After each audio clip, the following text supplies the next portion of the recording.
ये बिल्कुल एक वफादार बेटे की पहचान होती है कि जब बाप दुनिया से रुखसत हो जाता है और जब बेटे बाप के दौलत के वारिस हुआ करते हैं तो कसम खुदा की वही वफादार बेटे उसी दौलत को नबी के नाम पर खर्च करके अपने बाप को कब्र के अंदर नेकियां पहुंचाया करते। सुभान अल्लाह है माशाअल्लाह बेशक। आज वो काम आली जनाब उबैदुल्लाह और मुजीबुल्लाह मुहिबुल्लाह साहब ने आज हम तमामी लोगों को बुलाकर ये नेक काम किया है। परवरदिगार उनके वालिद को जन्नत में आला से आला मकाम अता फरमाए। आमीन सुम्मा आमीन। अच्छा जरा ये बता दे कितने लोग सुनने के लिए तैयार हैं? जो सोने के लिए तैयार हैं जरा हाथ उठा लें। बिल्कुल माशाअल्लाह सारे लोग बेदार हैं माशाअल्लाह। क्या कहने बेशक। खाना भी तैयार हो चुका है और हमें नहीं लग रहा कि आप लोग इतने देर में खाना खाते हैं। अब तक तो खाना खा के आप लोग सो गए होते, लेकिन नबी की महफिल में आप बैठे हैं। मैं भी दो चार शेर दे रहा हूँ, बात अच्छी और भली लगेगी तो जरूर सुभान अल्लाह से नवाजिएगा। ये राल हक मुजदा है वो जलवा बार होता है।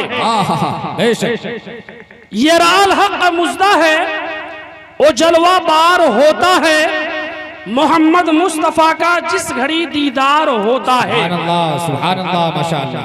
ये राल हक मुजदा है वो जलवा बार होता है। मोहम्मद मुस्तफा का जिस घड़ी दीदार होता है।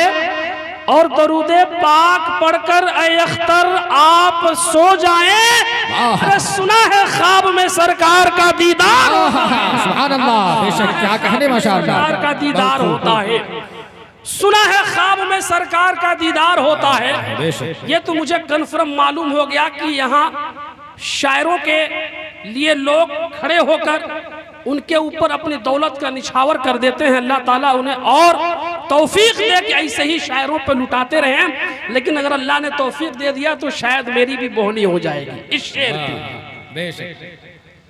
शायर कहता है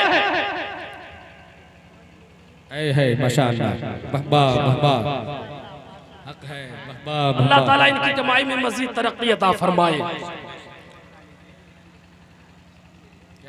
माशाअल्लाह। शायर कहता है कि नूरे मोहम्मदी मेरे सीने में डाल दे। सुभान अल्लाह माशाअल्लाह। नूरे मोहम्मदी मेरे सीने में डाल दे। अरे कैदी बना के मुझको मदीने में डाल दे। माशाअल्लाह। नूरे मोहम्मदी मेरे सीने में डाल दे। अरे कैदी बना के मुझको मदीने में डाल दे। अरे दुनिया के सारे फूलों से मुझको नहीं गराज। अरे मेरा कफन नबी के पसीने में डाल दे। सुभान अल्लाह माशाअल्लाह। मेरा कफन नबी के पसीने में डाल दे। और यकीनन आप महफिल मिलाद में बैठे हैं ना, कसम खुदा की जब चांद पे नाशा के लोग पहुंचे थे तो उन लोगों को घमंड हो गया था और वो लोग घमंड करना शुरू कर दिए थे। तो शायर ने बड़े अच्छे अंदाज में लिखा कि दिल से रसूले पाक की चाहत न जाएगी। हुसैन से मोहब्बत करते हैं ना तो एक मर्तबा हाथों को उठा के कह दें या हुसैन या हुसैन या हुसैन। परवरदिगार तेरे हुसैन के नाम पर जिन लोगों ने हाथ उठाया है उनके हाथों में हजरत अब्बास अलमबरदार की ताकत अता फरमा। दिल से रसूल पाक की चाहत न जाएगी। ये जान चली जाए मोहब्बत न जाएगी। दिल से रसूल पाक की चाहत न जाएगी।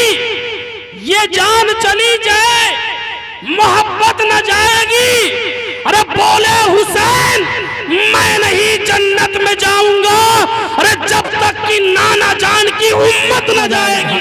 माशाअल्लाह क्या कहने माशाअल्लाह। उम्मत न जाएगी। सुभान अल्लाह सुभान जब तक कि नाना जान की उम्मत न जाएगी। और हुसैन आजम का जब महीना आता है ना तो अपने गैर भी हुसैन का परचम लहराते हैं। एक मंदिर के पुजारी जी हैं ना, जब उन्होंने हुसैन की शान के बारे में लिखने के आए तो मंदिर के चौखट पर बैठ के जब अपने कलम को उठाया और चलाया तो हुसैन की शान में उन्होंने लिखा कि इश्क़े हुसैन हासिल ईमान बन गया। ये कोई अपना नहीं लिख रहा है, ये गैर लिख रहा है।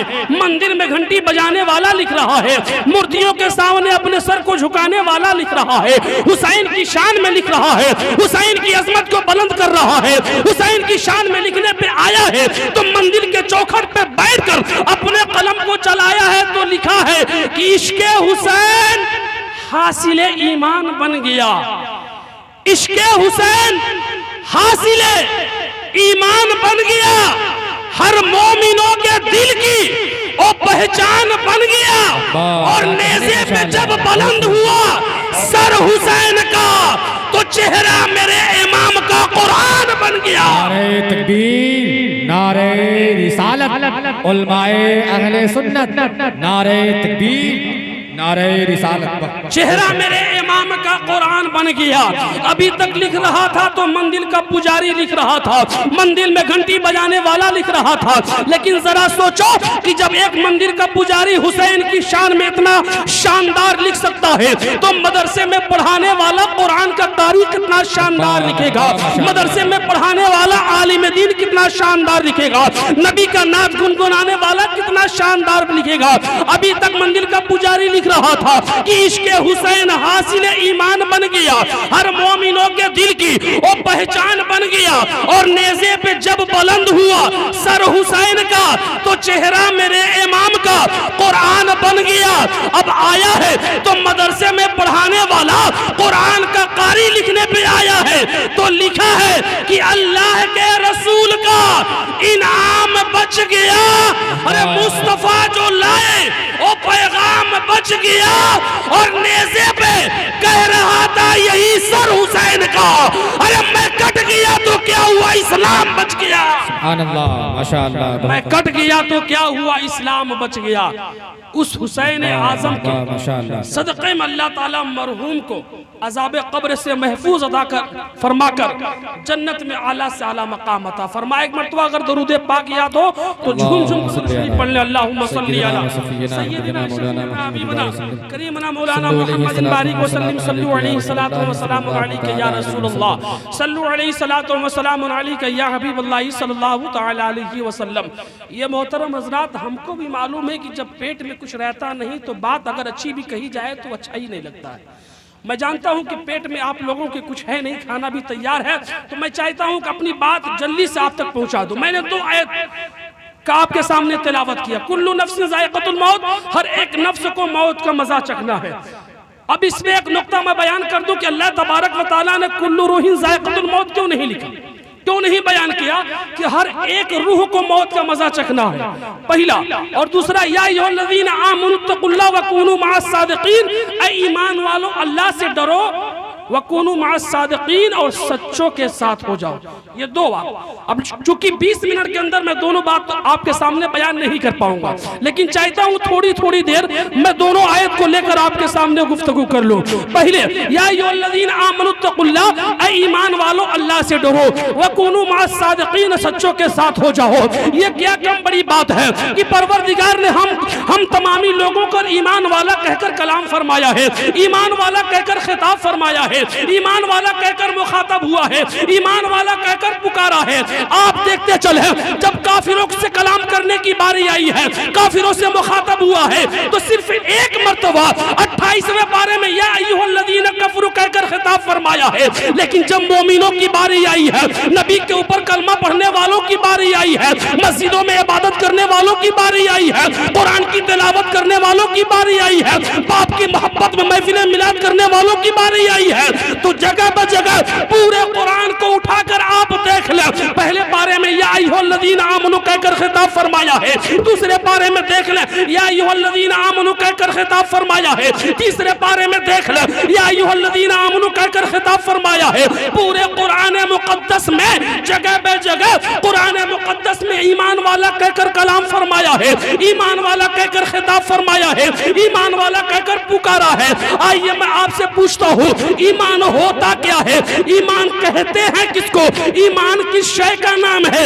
ईमान ईमान लाता कौन है, ईमान लाने के बाद मिलता क्या है, ईमान लाने के बाद उसका बेनिफिट क्या होता है, ईमान लाने के बाद उसका पावर क्या होता है, ईमान किसके लिए है। आइए मैं आपको जल्दी जल्दी बताते चलो। परवरदिगार ने इस दुनिया को बनाया, इस दुनिया को बनाने के बाद सबको बसाया और सबको बसाने के बाद आखिरत में दो मकामात को बनाया। एक का नाम जन्नत है, एक का नाम दोज़ख है। लेकिन जन्नत में सब नहीं जाएंगे, अरे जाएंगे तो फकत ईमान वाले जाएंगे। परवरदिगार ने हौज़े कौसर को बनाया, हौज़े कौसर सबको ना मिलेगा, अरे मिलेगा तो फकत ईमान वाले को मिलेगा। अरे नबी सबके लिए है लेकिन नबी की शफाअत सबके लिए नहीं है, नबी की शफाअत फकत ईमान वालों के लिए है। परवरदिगार सबका रब है लेकिन सबको अपना दीदार नहीं कराएगा, सबको अपना जलवा नहीं दिखाएगा। अरे जो ईमान वाला होगा वो जन्नत में जाएगा, रब का दीदार करेगा, रब का जलवा देखेगा। पता क्या चला, यहाँ कामयाब है ईमान वाला, वहाँ कामयाब है ईमान वाला। चंद अपने कब्र में कामयाब है ईमान वाला। अब कह लेने दिया जाए, अरे काफिर मरता है तो जलता है और ईमान वाला मरता है तो मर्तबा बढ़ जाया करता। नारे तकबीर, नारे रिसालत, मसलके आला हजरत, मसलके आला हजरत, नारे तकबीर, नारे रिसालत। अब यहीं पे एक चीज रोक के मैं आपसे पूछना चाहता हूँ, दुश्मन के सुन्नी हो और मुसलमानों, जरा ये तो बताओ, जब आप किताब का मुताला करोगे, जब आप पढ़ोगे तो पता क्या चलेगा, इस हिंदुस्तान में ही नहीं बल्कि पूरी दुनिया में मुसलमानों की हुकूमत हुआ करती थी, मुसलमान हुकूमत किया करता था, मुसलमानों के हाथों में हुकूमत हुआ करती थी। लेकिन आज का दौर कैसा दौर है, जो मुसलमान कईयों बरसों तक हुकूमत किया करते थे, आज उन्हीं मुसलमानों के पांव में गुलामी की जंजीरें बांधी गई है। आखिर वजह क्या है, मस्जिदों से अजान होती है लेकिन मुसलमान चौराहे पे बैठकर चाय की चुस्की लेता है।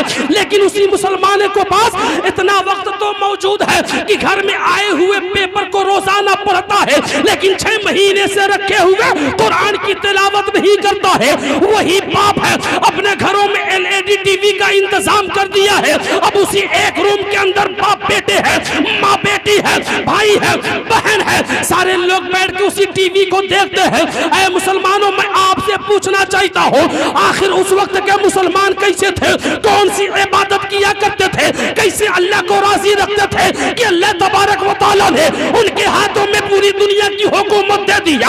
आज भी तो मुसलमान नमाज पढ़ रहा है, आज भी तो मुसलमान कुरान की तिलावत कर रहा है, आज भी मुसलमान तो रोजे रख रहा है, लेकिन मुसलमानों के पांव में गुलामी की जंजीरें बांधी गई है। और मुसलमान क्या करते थे, अरे जब किताब का मुताला किया गया तो पता क्या चला, उस वक्त के मुसलमान इतने पुख्ता ईमान रखा करते थे। उस वक्त की मस्जिदें कच्ची हुआ करती थी लेकिन नमाजी पक्के हुआ करते थे।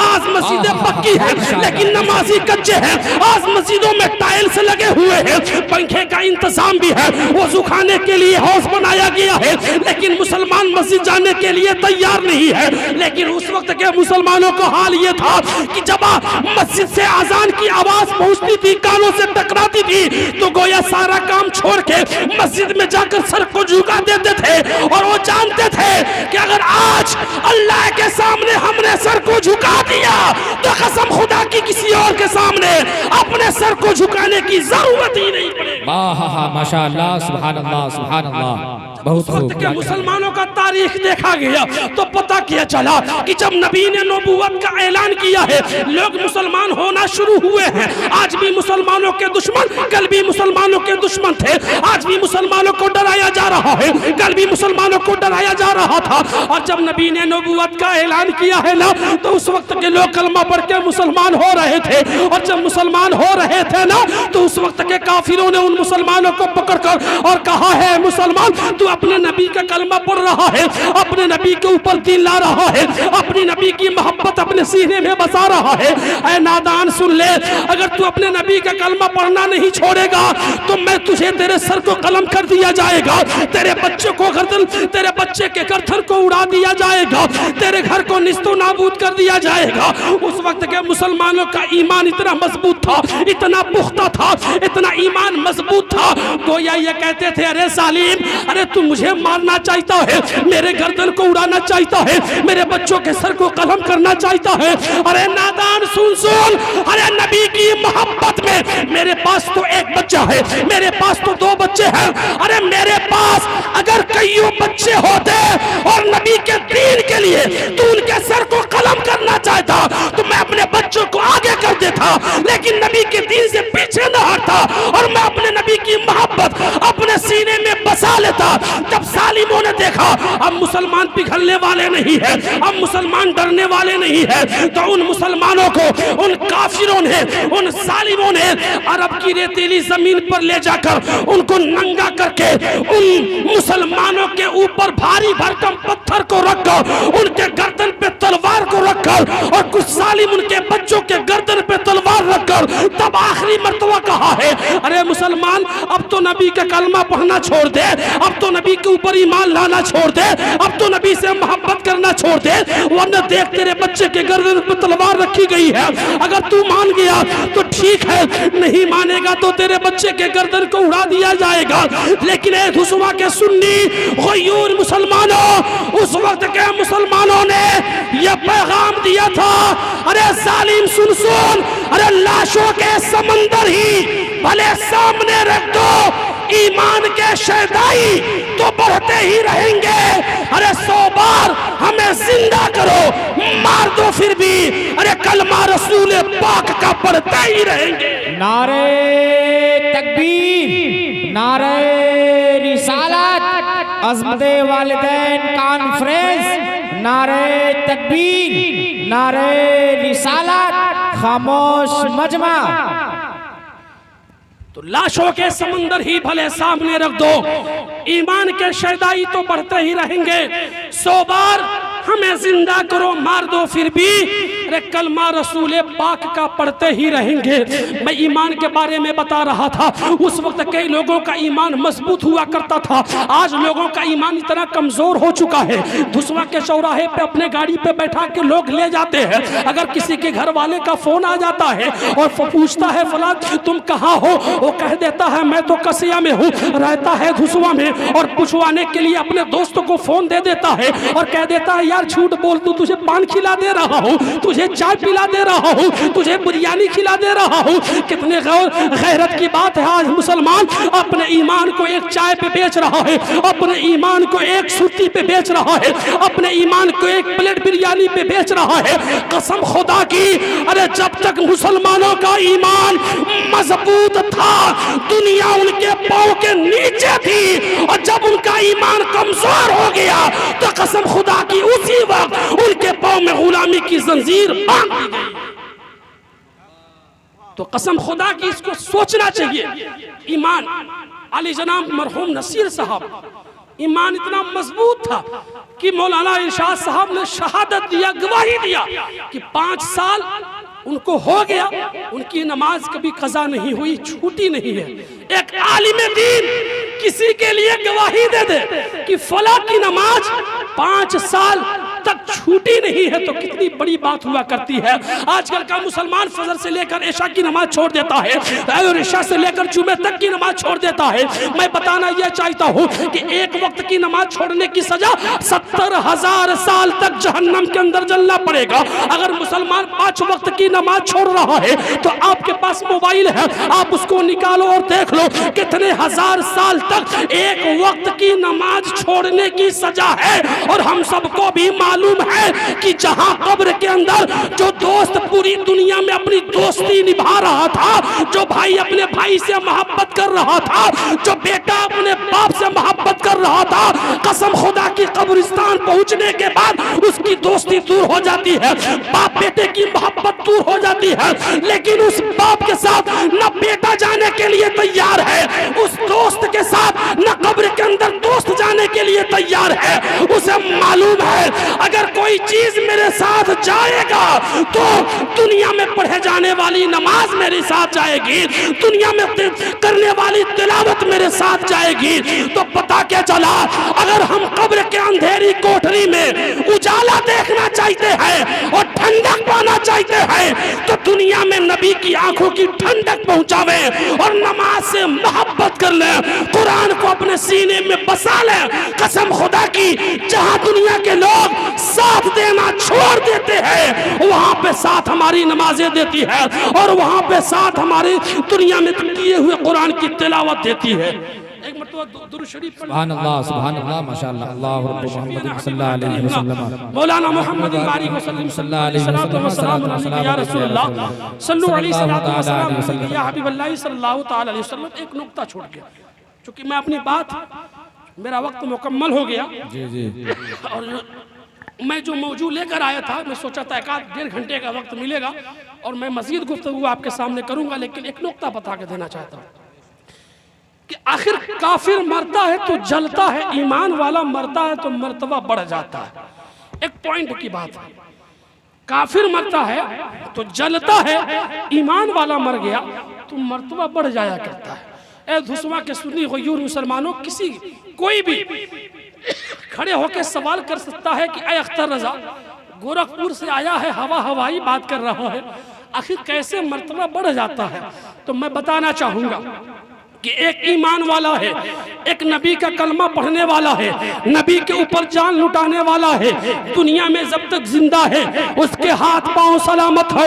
अगर मस्जिद में गया है तो नमाज पढ़ने के लिए, तो देखा क्या जाता है, जब वजू कर लेता है, वजू करने के बाद आप देखते होंगे, वजू करने के बाद जब जाता है नमाज पढ़ने के लिए तो इमाम के पीछे रहता है, पीर साहब के पास जाता है मिलने के लिए, तो पीर साहब ऊंचे पे बैठे हुए हैं और मुरीद नीचे बैठता है, आलिम साहब के पास जाता है, आलिम साहब आगे रहते हैं और नबी का गुलाम पीछे रहता है, दौलत वाले के साथ में जाता है तो दौलत वाला आगे रहता है और नबी का गुलाम पीछे रहता है और ईमान पढ़ने वाला और ईमान लाने वाला पीछे रहता है। मैं आपको बताना यह चाहता हूँ, वही ईमान वाला है, जब तक दुनिया में जिंदा है उसकी कोई ताजीम ना की गई, उसकी कोई कदर ना की गई। अगर किसी रास्ते से गुजरता है तो लोग कभी कभी उसके ऊपर पत्थर भी मार दिया करते हैं, उसके ऊपर ईंट भी मार दिया करते हैं, वही ईमान वाला है। अगर भाई से झगड़ा हो जाता है तो भाई अपने भाई से कह देता है,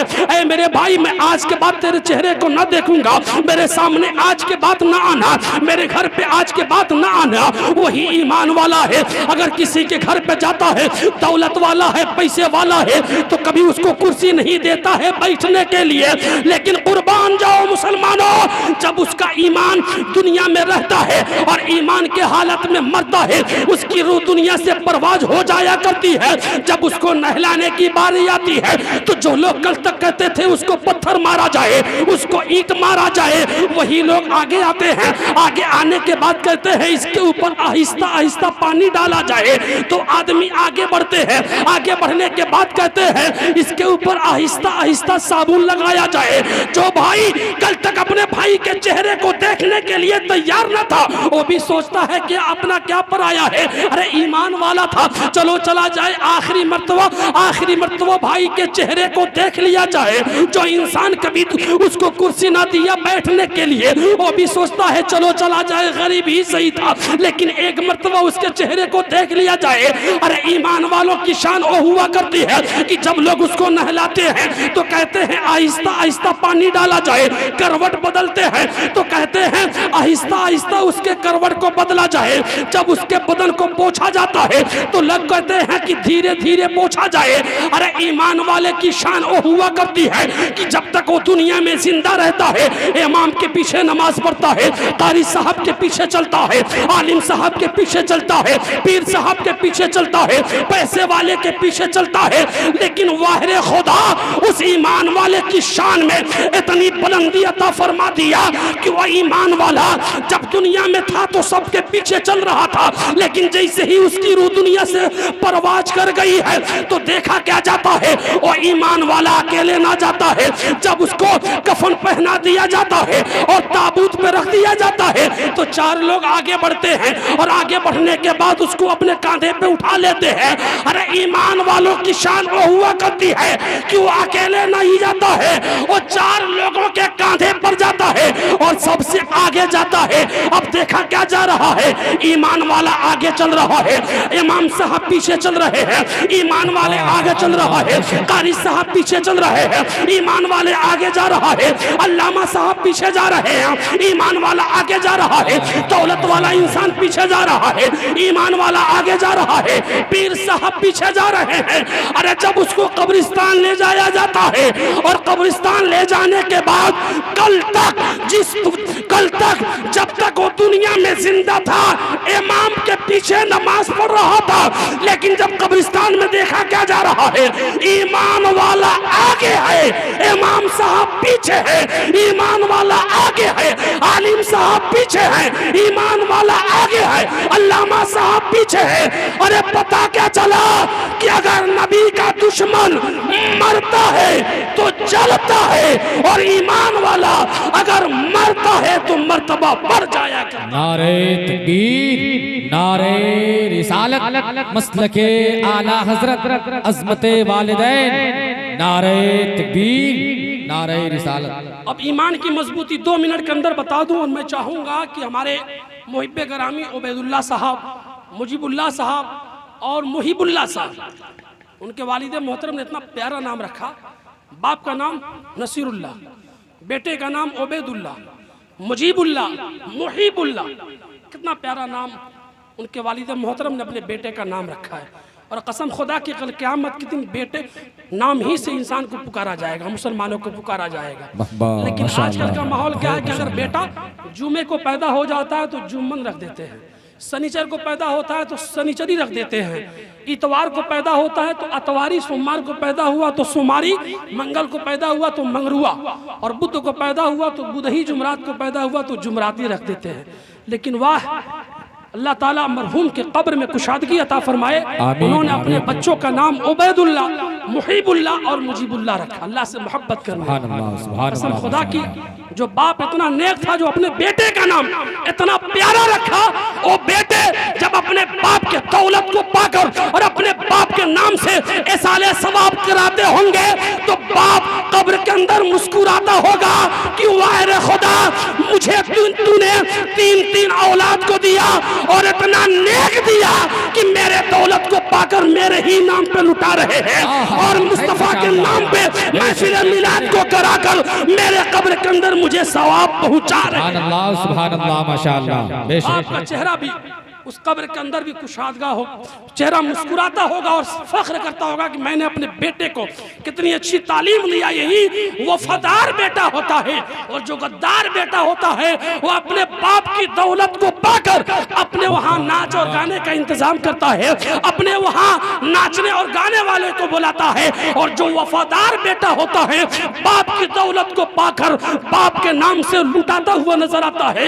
एक ऐसा इंसान है जो कभी तनख्वाह पाता था तो जब घर पे आता था तो घर पे आने के बाद सबको अपनी तनख्वाह बढ़ दिया करता था, और उसी तनख्वाह में से 200 रुपया अपने बाप के लिए और 200 रुपया अपने माँ के लिए निकाला करता था। तो किसी ने पूछा, इंसान तेरे बाप का और तेरे माँ का तो इंतकाल कई साल पहले हो गए, आखिर तू आज भी उनके नाम से तू तनख्वाह से निकालता है, करता क्या है?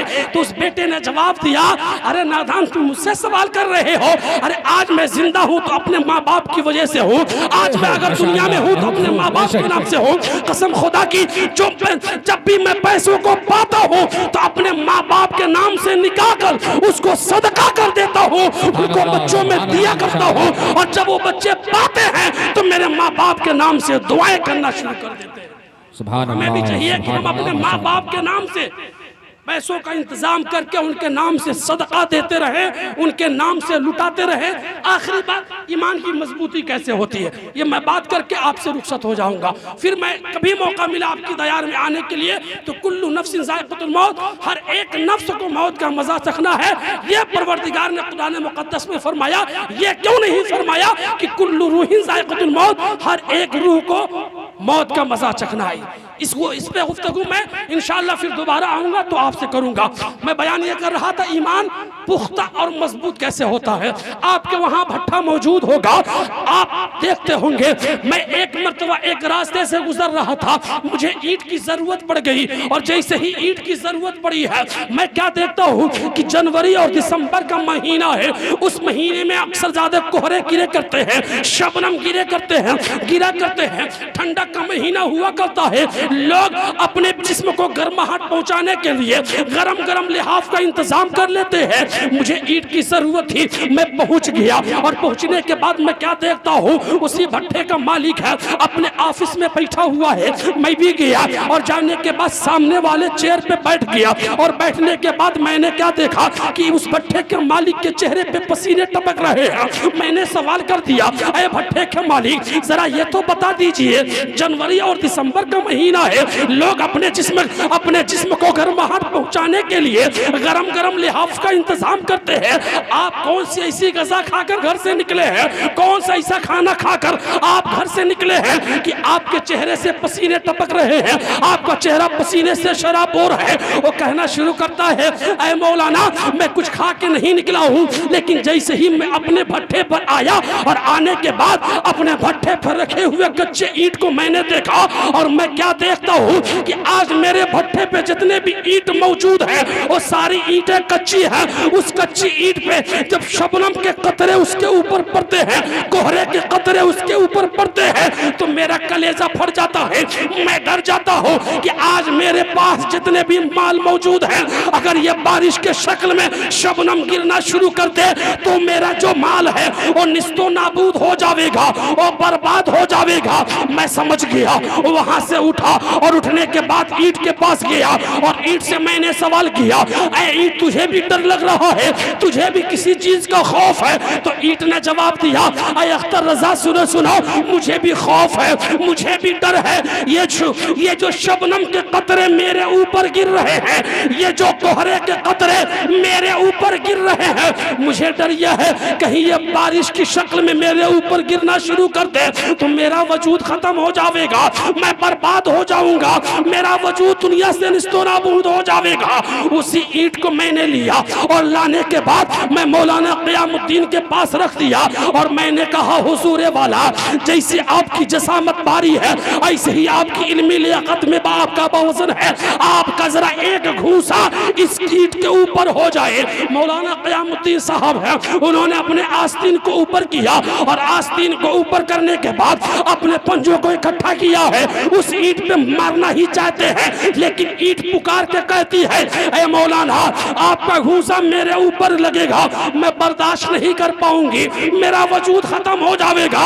मैंने कहा, हुजूर वाला, थोड़ी देर के लिए उस ईंट को मुझे दे दीजिए। उन्होंने ईंट को जैसे ही मुझे दिया, मैंने उसी ईंट को लिया और ईंट को लेने के बाद एक आग के भट्टी में डाल दिया और चंद लम्हे के बाद जब उस आग की भट्टी से निकाला तो मैं क्या देख रहा हूँ, वह ईंट मुस्कुरा रही है, वह ईंट खुशियों का इजहार कर रही है। मैंने ईंट से सवाल किया, ऐ ईंट जरा बता, अब तुझे डर नहीं लगता है? वो कहना शुरू कर देती है, ऐ अख्तर रजा, जब तक मेरा वजूद कच्चा था, जब तक मैं कच्ची थी, उस वक्त बारिश के कतरे से डर रही थी, शबनम के कोहरे से डर रही थी। अब चाहे आंधी आ जाए या तूफान आ जाए या जलजला आ जाए, मैं किसी से डरने वाली नहीं। अब मैंने उसी ईंट को लिया और लाने के बाद मौलाना क़यामुद्दीन के सामने रखा और कहा, हुजूर, चंद मिनट पहले इस ईंट के ऊपर आप मारने के लिए तैयार थे, अब जरा एक घूसा दोबारा हो जाए तो मैं क्या देख रहा हूँ? मौलाना क़यामुद्दीन साहब जितने जोशो खरोश के साथ अपने आस्तीन को ऊपर किए थे, उतना ही आहिस्ता अपने आस्तीन को नीचे कर रहे हैं। मैंने कहा, हुजूर, अरे एक घूसा आपका हो जाए। उन्होंने कहा, मौलाना पागल नजर आते हो, अरे जब तक ईंट कच्ची थी मैं मारता इसके ऊपर, चोट मुझे लगती, दर्द मुझे नहीं होता, चोट उसे लगती, लेकिन अब वो ईंट पक्की हो गई है, अगर मैं उसके ऊपर एक घूसा मारूंगा चोट मुझे लगेगी, दर्द मुझे होगा। मैं समझ गया, अरे इस वक्त इस हिंदुस्तान में मुसलमानों का जब तक ईमान पुख्ता था तो पूरी दुनिया में हुकूमत हुकूमत और बादशाहत करते थे, और जब उनका ईमान कच्चा हो गया तो जालिमों ने उनके पाँव में गुलामी की जंजीर बांध दिया। माशाअल्लाह, बहुत खूब। मोहतरम हज़रात, हम अपने ईमान को मजबूत करें, हम अपने ईमान को पुख्ता करें।